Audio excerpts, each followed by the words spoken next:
I mentioned to Lynn Jansen here a moment ago that I remember a shot he hit here 35 or 40 years ago was the greatest shot I ever seen here, let alone anywhere else. And I said to Fred from Channel 10, I said, I wonder if Lynn remembers that shot. And he does, and he can tell you about it himself. Let me introduce some of the people that are here. Mayor Andy Shore is here. Brett Kaczynski is here from the Lansing Entertainment and Public Facilities Board of Commissioners. Maxine McNulty, Saxton, and Bill Beekman from Michigan State are here. And of course, I think there are a lot of other dignitaries that I remember back through the years who have had such a great deal to go with this. It's remarkable to me that in 100 years, Groesbeck survived Red Cedar and Sycamore and Waverly, and it's understandable for municipal courses anywhere in America that various governments have decisions to make on how their money and their funds and their tax money is allocated in that, but somehow Groesbeck has survived, and to me it's the one of the four that should have survived, because you can come here and play 9 holes, you can come here and play 18 holes. I miss the All-City when it was here. We were reminiscing back in the day when the news media was a little bit different than what it is now, that there were golf writers for newspapers, and that I can remember the All-City Championship on a Sunday afternoon when you'd come out and watch, and there were 300 or 400 people in the gallery here wandering through the course watching the championship determined. Maybe some of you can remember that as well. But let's hope there's a great future for Groesbeck in a variety of different ways moving forward. As I say, all of you, I'm sure, probably have the memories that you have here in a variety of different ways. We appreciate Mayor Andy Shore's coming here. He brought his golf club with him too, so we'll have a long drive contest between him and anybody else who wants to get in there for about $50 a drive anyway. But to begin proceedings here, please welcome the Mayor of Lansing, Andy Shore. Mayor? What an honor to have the great Tim Stout here. Can we have a hand for Tim? Thank you for coming. Thank you for introducing me. I am not actually awesome. That was awesome. I get my own walk-up music. Thank you, Bill Beekman. We appreciate you. No. I'm not actually a golfer. So anybody who wants to have a competition, you will win $50 every time. But I do love the golf course. I love this golf course here at Groesbeck. Today we mark the centennial anniversary of this city landmark. In 1926, or since 1926, we know that Groesbeck has served our community as the People's Course. It's a historic gem that's accessible for every resident. And I will tell you all that I have gotten this question often, and no, I am not planning to sell Groesbeck. No, we're not going to shut down Groesbeck.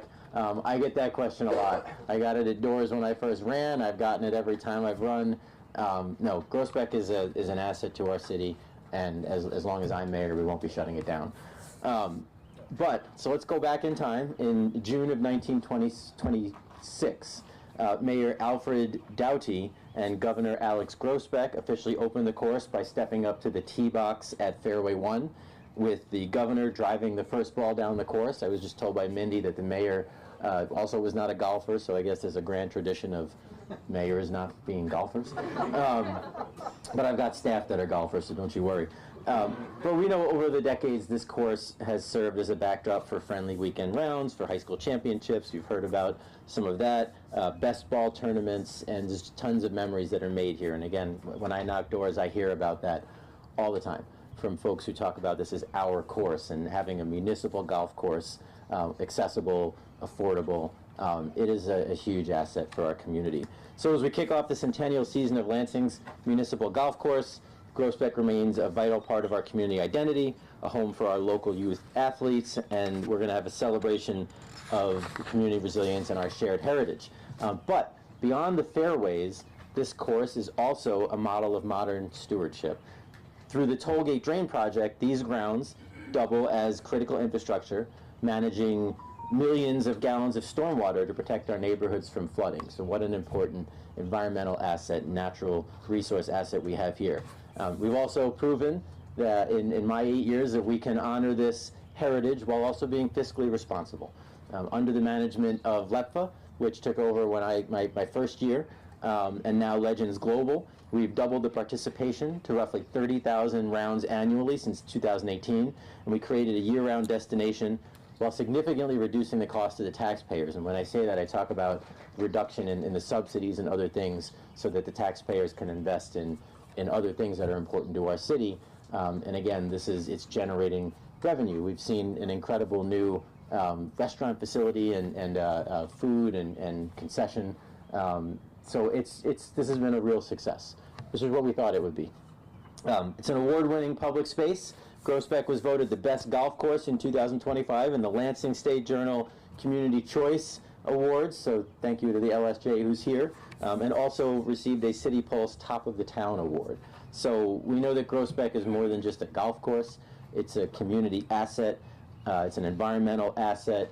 It's 100 years old and looks pretty good for 100, but we'll make sure that we keep it for another 100 years. So let's continue to protect and invest in this landmark. Please come and be part of that 30,000 rounds of golf. Play a lot, play often, spend a lot of money here, and if you're really good, you can beat our parks director, Brett Kaczynski. So I challenge you all to try. Thank you for having me today.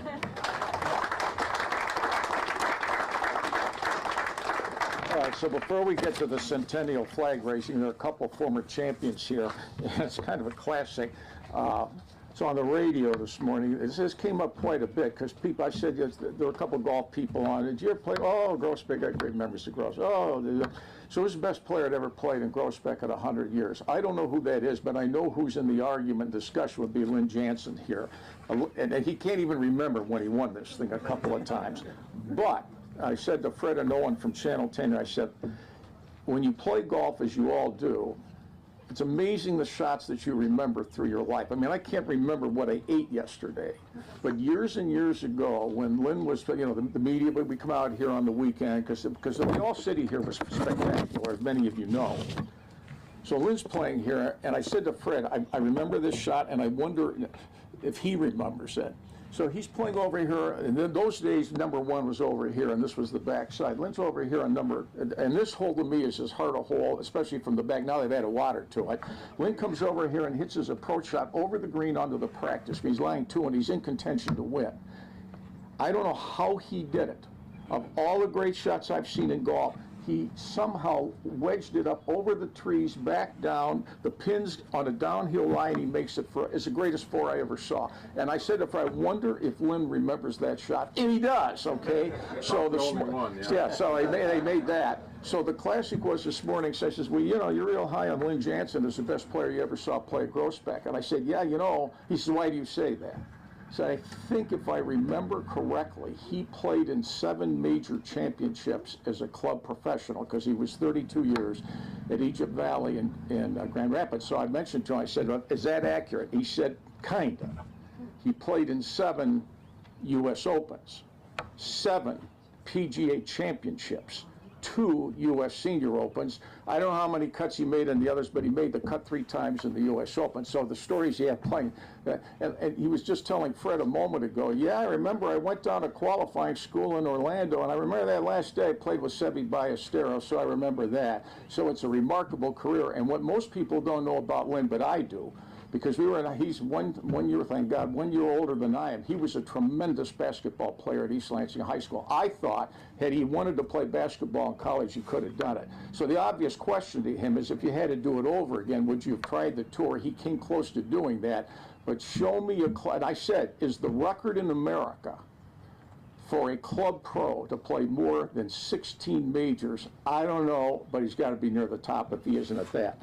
Burton Smith is here. He won the 1972 All-City Championship here. Remarkable player, still gets around a bit. The only thing is you remember all that, but now we're all a little bit older. The classic is everybody here that came up and said hi to me today, I kind of recognized everybody, but it was a little tough, because it is 100 years is a long time. But anyway, we have the two of them here. Feel free to introduce yourself. There have been many, many great players who have played here, and they all enjoyed it. And in its day, the All-City here was a huge deal. I hope somehow, some way it comes back, because it was unique to this place. I had a guy call in this morning. He says, yeah, well, you remember the spring best ball? That was a major. You remember the fall best ball here? That was a major. And in all honesty, back in the day it was. You got daily newspaper coverage. But as we know, the world changes a bit, but Groesbeck is still here. So we do have a centennial flag raising ceremony involving the mayor. Tony Watson is here for that, and the golf professional and golf course manager, Greg Weber. They will officiate. I assume this is where the centennial flag is going to be. So fellas, if you know exactly how you're going to do this, Lou, that's next up here on the schedule today. Yes. Greg, do you have anything? Go ahead. Set this up, why don't you? Are we doing the flag first? I'm at your will. You tell me. I do what I'm told. Let's do the flag. Now, do the flag. The flag will stay up, I assume, all season long. Yep. And for anybody that has a bad squirrel on me, it can come down to half staff at any time during the season.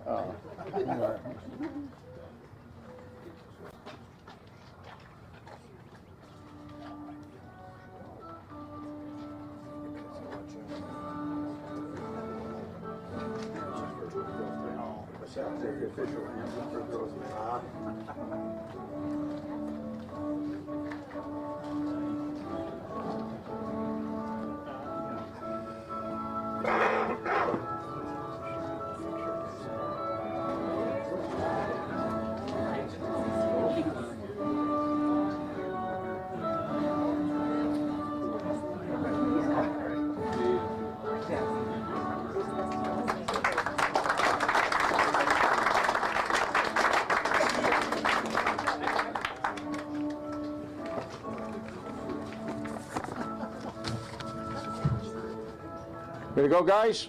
Do one more time, all right?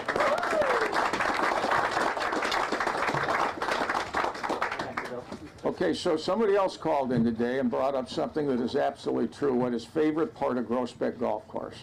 And I bet everybody who's tried it knows what I'm talking about, the chili hot dogs up there at the concession stand. We have people that have called in today and said, I remember coming out to Groesbeck for lunch, but I only wanted the chili dogs to watch other people go through there. And Greg tells me, yeah, the chili dogs are still here. They're still part of the deal at Groesbeck Golf Course. Bill Castanier is here from the Historical Society of Greater Lansing with some thoughts and memories about Groesbeck over these first 100 years. Bill? Yep.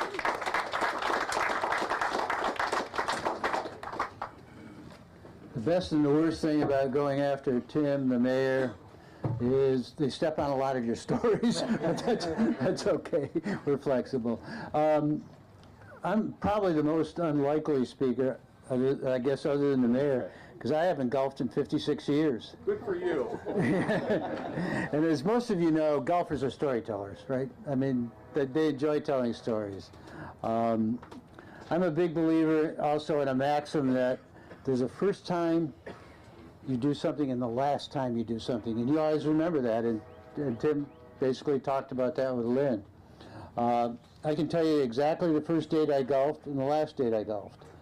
The first day was June 8, 1959. It was the Monday after I graduated from 5th grade, and I was 11. The reason I remember is my dad took me golfing at 6:30 on that Monday, and for 4 summers, we golfed every morning at 6:30 a.m. and then I stayed at the golf course, Bay City Municipal Golf Course, much like this golf course, not as pretty, but it was a municipal golf course. It was free for kids under 18 or something, and I stayed all day and golfed every day for 4 summers. And I really hadn't thought of those days until I started doing the research for the history of this course. And it started to bring back memories for me about golfing on a municipal course. And part of that reason is it was such a fiber of my life during that time. And I think a lot of you probably have similar experiences with your parents and how they brought you into a sport of some sort. So when I started to research the history of Groesbeck with Rachel, where's Rachel? Oh, she's over here. She's a great researcher. I really learned the concept, which Tim talked about briefly, is the concept of a municipal course was basically to allow the people to play golf. It was the people's course, as you mentioned, Mayor. At the time when I was 11, I didn't really understand that concept, really. I probably didn't give it any thought. But I know now my parents couldn't have afforded to belong to the country club. There was no question about that. So we were able to play on a city course. And I think that's one of the things, there was a movement across the country. The first public course in the United States was in the Bronx in New York in 1895. In Michigan, it was in Dearborn, and it was in 1923. So this course would have been 26. So Lansing had one of the first municipal courses in the state within about a 3-year period. Grand Rapids, Detroit had them, and Pontiac. So we were right up there. What we did in research of the history, if you get a chance, go to the clubhouse. We did 2 panels about the history of this course, and I'm going to tell you a little bit what's on those, and it was a lot of fun doing those. As was mentioned, the mayor, Alfred Doty and Alex Groesbeck, teed off for the first round here. Doty topped to the drive. He didn't hit it very well. The governor, who was really an excellent athlete, hit it right down the fairway straight. They both had suits and ties on and straw bowler hats. I mean, that was what people wore during that period of time. 3 years later, or 2 years later, Walter Hagen came. Does anybody recognize the name Walter Hagen? Probably the best golfer in the world at that time. He was a playboy. He was an entrepreneur. In addition to being the best golfer in the game, he was the 11-time winner of the PGA tournament. He's winner of the U.S. and British Opens, and just a plethora of others. He was also the first $1 million golfer. He had an income of $1 million. He lived in Detroit, which I didn't know until I did the research. And he had his own line of golf equipment, which I knew because I had my first set of clubs were Walter Hagen's, and we called them Hagues. And that was, just kind of the lingo you used. What I found really interesting that I did not know, and we talked about some of the best, Tim did, about some of the best golfers on this course. There's one name that some people will recognize here that was probably the best golfer on the course, and that is compared to Walter Hagen. It was Harry Kipke. Harry Kipke was an athlete in the early 1900s, and I'm going to tell you a little bit about him because he's probably the most renowned athlete to ever come from Lansing.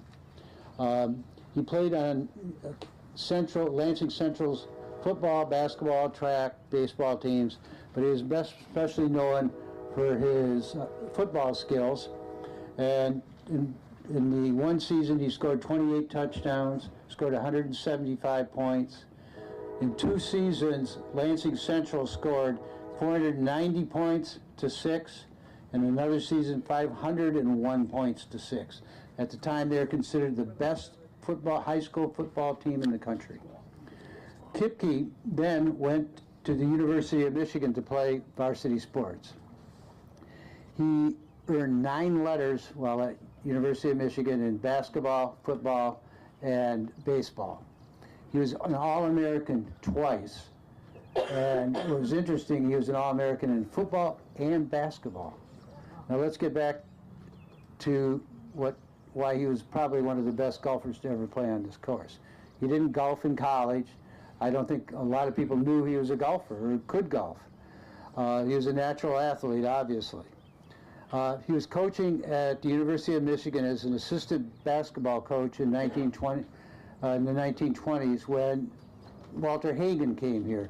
They put him in the same foursome as Hagen. Hagen had to know who Kipke was. I mean, he was extremely famous, even in that time. In 1928, he was the MSU's football coach. By the way, he got fired because he had a terrible losing season the first year. So anyway, he and Hagen are in a foursome. They both tied 40 up. That was three shots off the course record. But Kipke missed 2 of the easiest putts in the last several holes, like 18 inches and 2 feet. So he, like I said, he was probably one of the best golfers to play on this course. We've got a copy of one of the kind of the scorecards that was found in the records that show, not this game, but it shows another game where he did very well. As you know, golf is intertwined with many of your lives, both personally, as a sport, but it's sort of a social event with your friends, family. And I want to, some of the people that are going to do the ceremonial tee-off today have some stories of their own. I've talked to most of them. Bill Beekman, who's the former athletic director of MSU, in addition to a number of other important posts on the campus. Bill's father, Ted, grew up at the corner of Maryland and Grand River, which is basically where you come in. And so he was pretty close to this course. He golfed a lot at Groesbeck, and while he was playing also on the Eastern High School golf team. But his most life-affirming moment came when he was 16, and when he met a young woman, Kay. Raise your hand, Kay. He met a young woman who was here golfing with a friend. Well, Ted had a lot of nerve because he ultimately called her for a date, and they would become husband and wife. I mean, that's pretty cool story, I thought. That was quite a coincidence.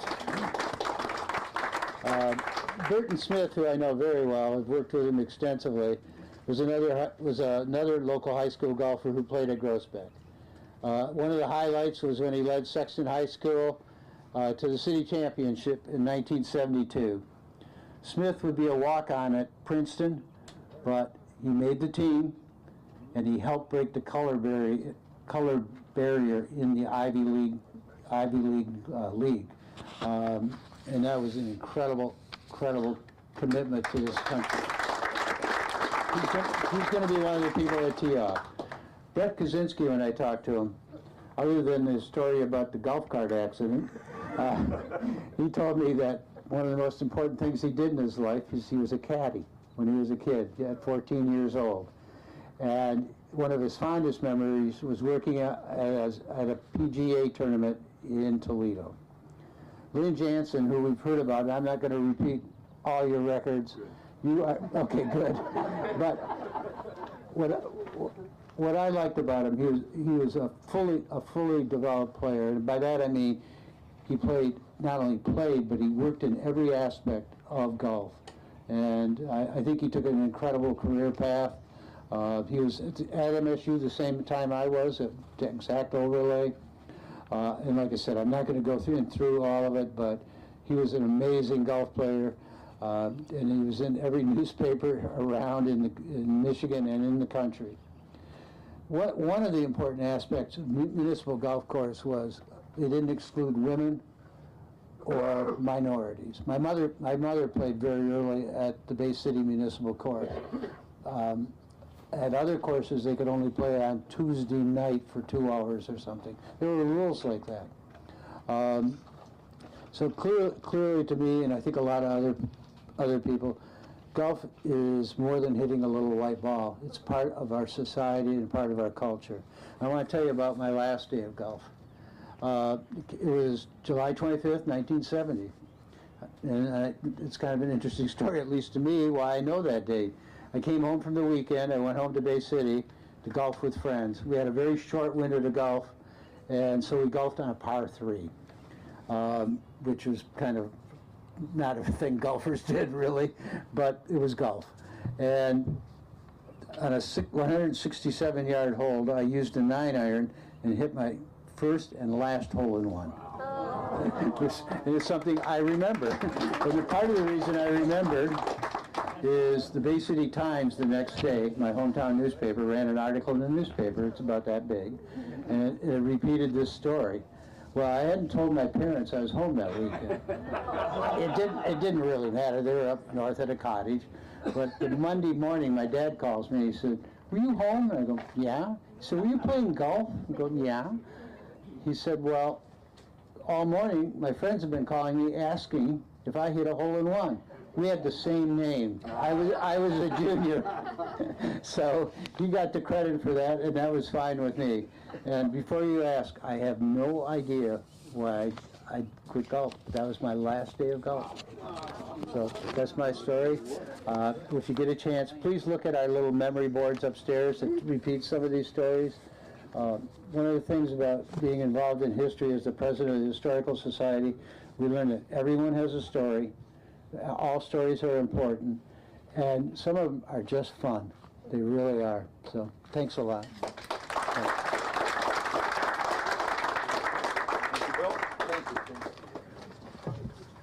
Thank you, Bill. You got the background. And the guys here who won before would also, I think Fred remembers him too, because Fred and I are in the same, deal on length of time. And that Jack Pitts was a great football player at Michigan State. He was a defensive back 25, 30 years ago. He broke his neck during a game. And the issue then was, is he going to be able to walk again? And it was tough because they fixed him, but he couldn't play football anymore, so he took up golf. When you saw him play, didn't you, Jack Pitts? Jack Pitts he's as good a player. I ended up playing against him with another friend of mine in a country club invitation, and I thought, boy, you talk about somebody who's in over his head. A wonderful guy, too. Jack Pitts won several all-city championships among minorities who don't play golf very much. He was such a good athlete, and he took it up dead seriously, and he was a terrific winner. Now, as part of 100 years here, there must be some other celebrations and other observations for those who are going to play here in year number 100. So those are in the planning. They have been planned. They're ready to be announced, and Greg is coming back up, Greg Weber, to tell us the special events in year 100, now 101, okay, at Groesbeck. Greg?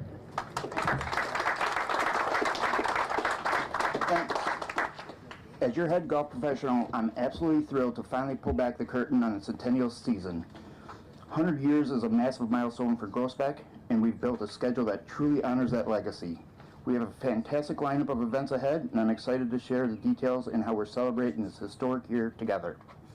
May 3rd, Hickory Golf Day. To celebrate World Hickory Golf Day, we are partnered with the Capital Area Hickory Golfers to loan golfers authentic 1920-1930 era clubs for those who want to experience how the game was played 100 years ago. Period attire is encouraged, but not required. So I think we're going to get 16 sets of Hickory clubs. So if people want to come out and try that out. May 17th, the Centennial Classic. This is a 4-person scramble with payouts to the top 3 teams. May 18th and through the 21st, rollback rates with discounts on green fees between 10 a.m. and 1 p.m. and food and drink specials. June 12th, Films and Fairway Series, Legend of Bagger Vance. Free outdoor movie in partnership with Lansing Public Media Center. First of series of 3. June 16th, historic marker dedication and poster release. July 10th, Films and Fairway Series, showing of Happy Gilmore. July 25th through 26th, Groesbeck Golf Championship, 2-day tournament, includes 2 rounds of 18 holes with cart, lunch at the turn for both rounds, swag bag, trophy for men and women's champion, and name on the plaque in the clubhouse. Payouts for each champion. July 26th, 19th hole party, a community celebration with live music, food and drink, and crowning of the men's and women's champions. August 9th, parent-child scramble. I put that one together for my dad, because my dad and I, growing up, played the parent-child, and that was one of the best days of the years playing with my dad, so that's for my dad. August 14th, Films and Fairway Series, showing off the greatest game ever played. October 11th, Superintendent's Revenge, 4-person scramble. Looking at this calendar, it's not just a schedule of tournaments, it's a 100-year celebration of golf, community, and memories here in Lansing. Whether you're aiming for the top of the leaderboard at the Centennial Classic in May, or just looking to enjoy a casual round of the same fairways that have delighted players for decades, we have designed this season with you in mind. We hope you can come back, bring a friend, and join us for one more of these events this season. Let's make this centennial year one for the history books.